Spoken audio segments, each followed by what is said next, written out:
Says he was so offended when he first saw the videotape that he wrote a letter to the band complaining about its impact on young fans. Our investigative reporter Dale Russell is here with more. Dale? Brenda, the videotapes celebrate the music of Nine Inch Nails. That's a very popular hard rock band, but the tape is filled with extreme violent images. And when a local radio consultant, Tom Barnes, saw a copy of the tape 2 years ago, he wasn't sure whether it was a promotional ploy or an artistic exercise. Oh, I was personally terribly disturbed by it. I mean, it really rattled me. What disturbed radio consultant Tom Barnes was a videotape that arrived in his office 2 years ago, a music video for the group Nine Inch Nails.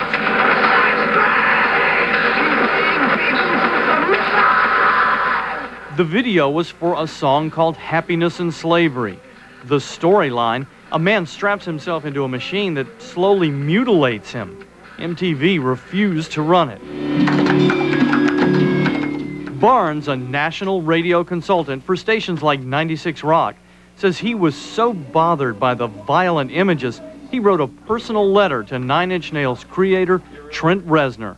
The letter expressed his fears that the violent video images, which an adult could deal with, could get into the hands of young teens, the bulk of Nine Inch Nails' audience. And it's very toxic, and I think it's very dangerous, and this stuff in the wrong hands can be pretty dangerous. Now, who was selling it at the concert, do you know?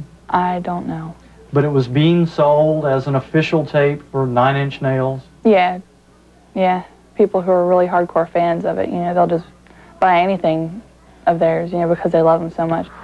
That's exactly what happened. Copies of the Happiness and Slavery videotapes began to surface in a Conyers high school. Lindsay Policha says she got this videotape from a friend of a friend, a tape apparently sold at a concert at the Omni. But her tape includes far more than the Happiness and Slavery music video.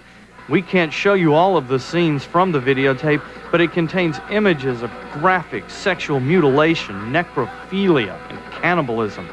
A tape that Lindsay's mother found by accident. It's almost satanic to me. I find it's they're mutilating people.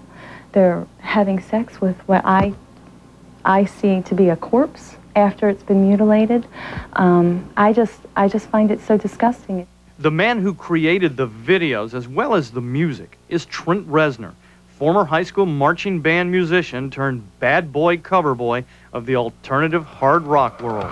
This is the first day of my last day. Reznor is known for his dark, depressing, industrial sound with violent and sexually graphic lyrics. In fact, Reznor's music is distributed by media giant Time Warner, the same music company that politicians have recently attacked for lewd and violent lyrics.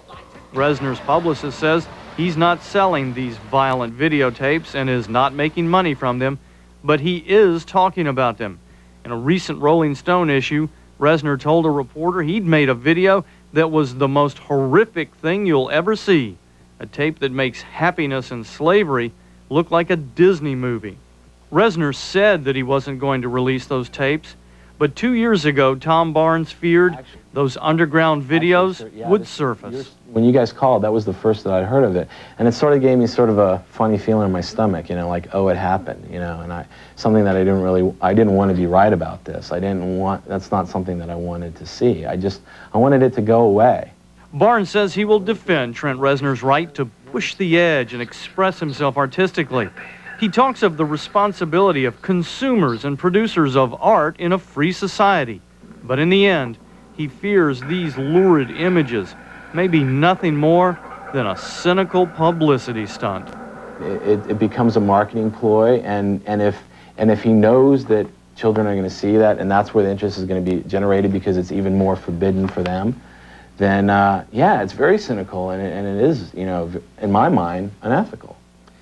And Tom Barnes says if Nine Inch Nails is really serious about keeping these tapes away from underage kids, they should aggressively pursue copyright violations, go after the offenders, and get the tapes off the streets.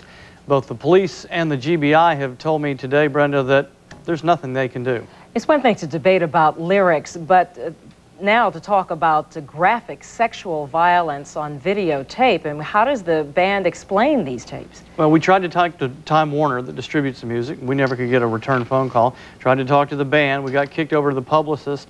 Talked to 3 different people in the publicist's office in New York. One said never heard of it. Another one said, well, I've seen it, but we don't have it here. The other one took a phone call, answered a couple of quick questions, never heard back from them. Is that what you call a runaround? To me, it was a runaround. All right. Dale, thanks very much.